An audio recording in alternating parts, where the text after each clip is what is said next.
You could be hiding something, the high priestess energy, but it looks like your intuition is on point. Parang feeling mo, itong nararamdaman mo na 'to, may katotohanan, 'no? You could be bothered right here about something, but let's see.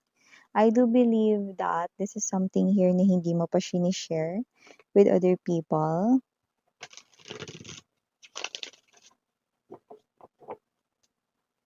Kasi maaaring nandodo'n ka pa sa energy na what if hindi pa ako sigurado. Parang gusto mo munang maging sigurado first. Yeah, look at that. We've got the strength, another major arcana. Strength card energy. This is something here that's really not easy for you. But with those two major arcanas, it looks like the universe wants you to know something important. Because the universe sees you as VIP. Yeah, of course, sweetheart, okay?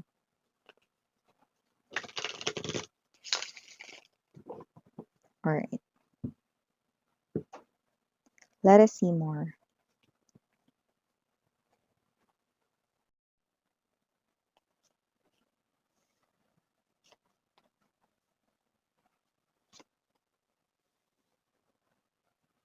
You could be noticing something that really bothers you. Let me see more. Page of Swords, yeah. Four of Swords in reverse.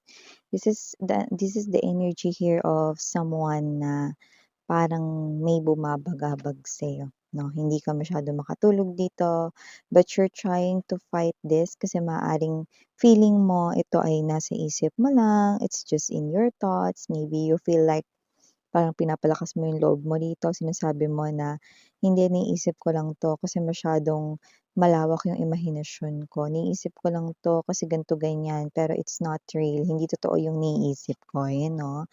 Parang may gano'n with the Five of Swords energy. But yeah, we have here the Nine of Swords 'no, and the Five of Cups, center of the reading. Definitely, okay. I'm picking up that you're connecting here with someone. Yeah, okay, let me see more. Yeah, okay. Bottom of the deck, Eight of Swords. Oh. So you feel like there's something here changing. At ang pagbabagong ito ay taliwas sa pagbabago na gusto mo. Like, hindi mo to gusto ganun, you know? Pero ito ay nangyayari, no? So, kung ano man tong klase ng energy na to, no, it's out of your control. Okay? Because una sa lahat, hindi natin hawak, no, kung ano magiging takbo ng isipan, no, ng kahit na sino nakakonect natin. Tama? No? Kasi may sarili rin silang pagpapasya at desisyon, no? And it looks like, no, there's something here unclear for you with the Two of Cups, no, and the Sun in reverse, no, which is I don't like because the Sun is in reverse, no. This thing na nanonotice mo or napapansin mo with the Page of Swords energy, no, is that may panlalamig sa partner mo, okay? Maybe your partner right here, no, is not literally inaaway kayo, no? Yeah, yung iba siguro may gano'n, na may away no, or whatsoever. Pero yung iba, parang hindi niya na kayo gano'n pinapansin, no? Parang in short, nilalamig na siya sa inyo kahit hindi kayo nag-aaway. Parang mas gusto niyo pa nga mag-away kayo eh. Okay? Pero dito mga babes, no, parang wala siyang pakialam. Ganong klase ng energy, no? Panlalamig. No? Parang binibigyan ka niya dito ng cold treatment, no? Like let's say napapansin mo na may mga ginagawa siya dati for you na hindi niya ginagawa ngayon or madalang niya ng gawin for you, no? And parang nagwo-worry ka, no, na maaaring mag-end na ang inyo rito na connection, no? Because your person's attitude, behavior towards you ay definitely changing right in here, no? So before we dive more sa inyong reading, let me just make bati everyone muna. Hi and hello there everyone. Welcome dito new subscribers. My name is Yan. Returning Istam buyers, thank you sa inyong walang sawang love at support of me. At kung hindi niyo pa knows mga babes, meron pa tayong other channel. Link is down below sa ating description box. So, i-click lamang yan kung interesado kayo, no? At meron kayong mga matatagpuan ng mga collective readings for all signs din doon. At yun nga, wala tayong gender dito. So, bahay, lalaki, LGBT, lahat ay welcome. Okay? Just take only what resonates. Okay? At syempre, at the end of the day, lahat ay may free will na free niyong gamitin anytime, anywhere. So, timeless tayo dito, meaning to say maaaring nangyari na, tapos na. Sa iba? Sa iba nangyayari na po ngayon. Sa iba ay mangyayari pa lang, kaya naman just take only what resonates. But definitely, I do see that something here is bothering you about the kinikilos, about the changes, no, na parang meron ka ritong kinatatakutan na mangyari ang mag-end ang inyo ritong connection. Yan, no?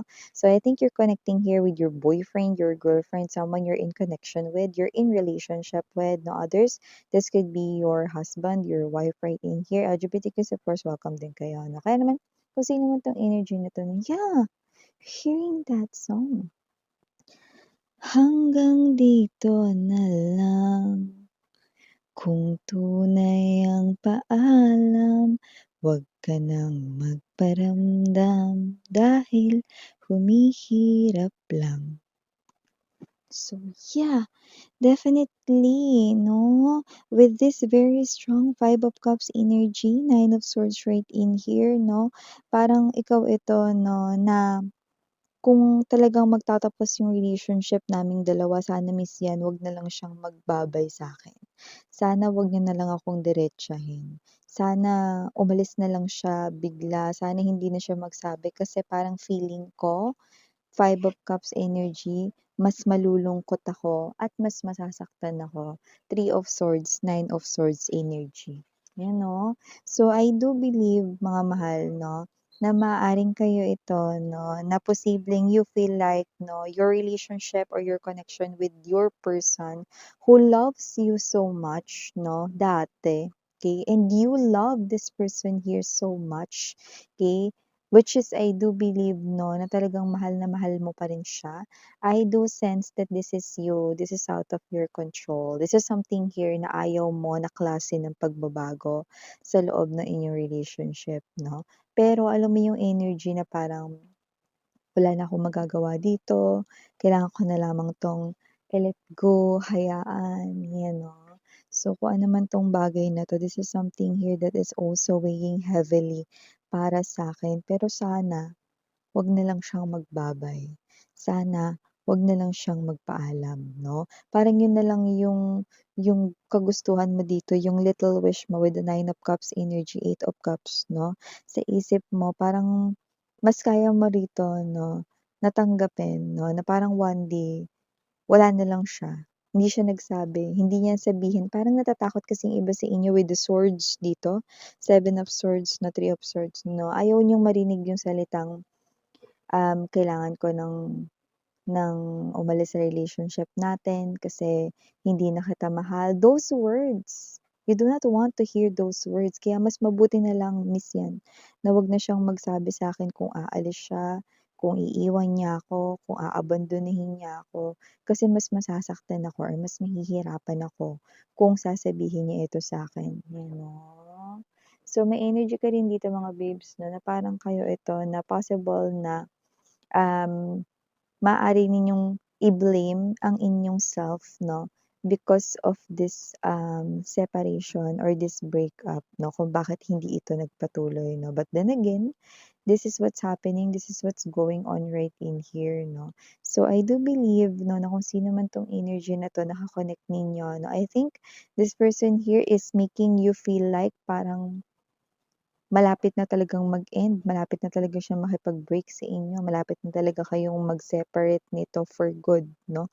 Kaya naman kung ano man 'tong nafi-feel mo 'no, this is something here that makes you, okay, bothered ng sobra and hindi ka rin nakakatulog dito ng maayos sa gabi 'no.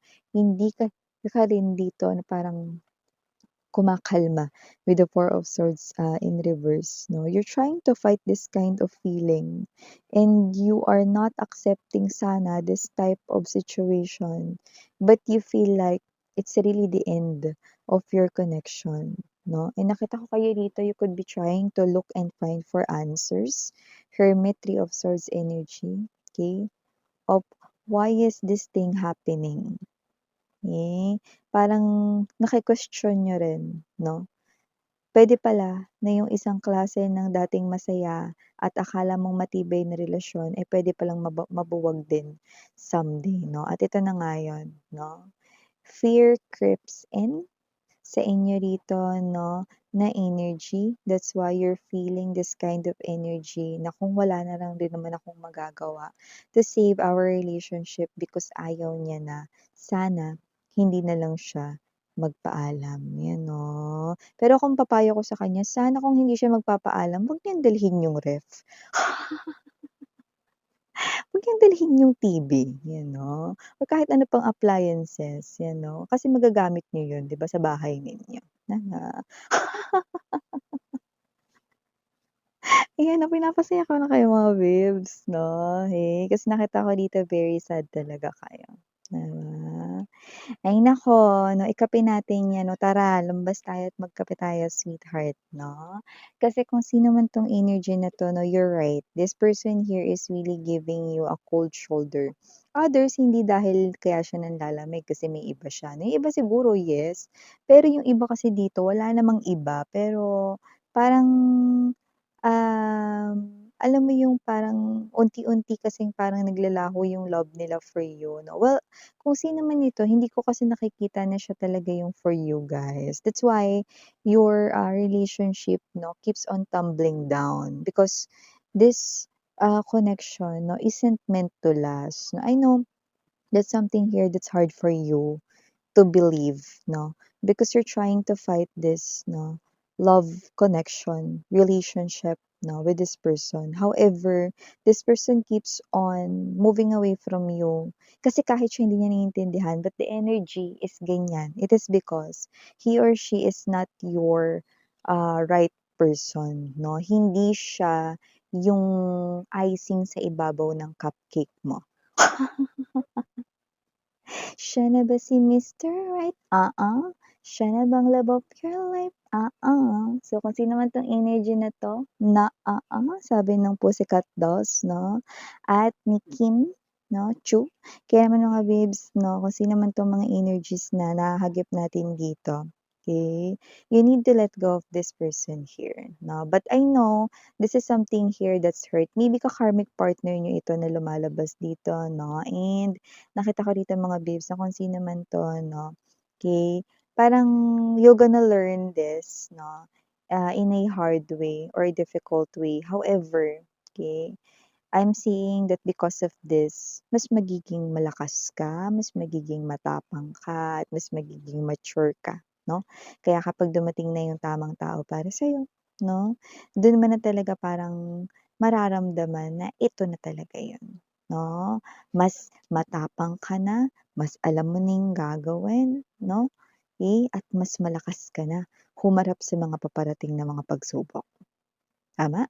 Kaya naman nakita ko rito sa ngayon nasasaktan kayo 'no, dahil siyempre isa itong napakahirap tanggapin lalo na kung isang minamahal 'no is, aalis na lamang 'no, or siya ito na nararamdaman mo na yung pagmamahal niya para sa'yo ay hindi na gano'n gaya ng dati 'no, or wala na 'no, na pagmamahal para sa'yo. Gayunpaman nakikita ko rito na parang ang isang munting hiling mo na lamang sa kanya with the Nine of Cups energy, Eight of Cups, na kung sakaling siya ay magpapaalam, 'wag na sana siyang magsabi 'no. Sana umalis na lang siya sa life mo 'no, kasi masakit yung maririnig mo yung words na, "Hindi na kita mahal." Or may ayaw mo rin marinig yung words na, "Someday baka tayo," 'no, kasi it will just leave you hanging. That's why I told you guys, you're gonna look for answers. Bakit, 'di ba? And then ayaw ka niya ritong ihang 'no, na 'pag sinabi niya yung, "One day if tayo, tayo talaga," 'no, and you're gonna wait 'no, 'di ba? And then this person right here, sinabi niya lang pala yun 'no, just to not make you talaga masaktan ng sobra. However, I do believe that this person really is not your, your right person 'no, your destined person because I'm not seeing the red string sa kanyang finger. Yeah, this is not your person here. However, you need to let go of him or her even though this is something here that really hurts you 'no. Parang energy ito na parang sobrang nasasaktan ka 'no. Siyempre wala naman ditong masayang pag, pag-alis 'no or separation, 'di ba? So, I do believe that this is something here 'no that is really hard for you. and that you've cried a lot because of this person right in here now. But yeah, okay, please do know that you have a person, okay, na talagang destined for you. Okay, so you will not be alone forever. Okay, this one is just, I think, your karmic partner. Okay, so yeah, for the initials right in here, sweethearts, no, we have here letters R, I, P, C, Z or Zay, no? Pero narinig niyo rin na mention ko yung C, meron na rin mga mahal, okay? Meron din tayong letter A, O, and last but not the least, letter J. So yeah, these are all the messages your cards right here for you, sweethearts. Thank you so much for your time here, babe. Again, I'm Yuriana on me, Sarang Hiya, Love and Light.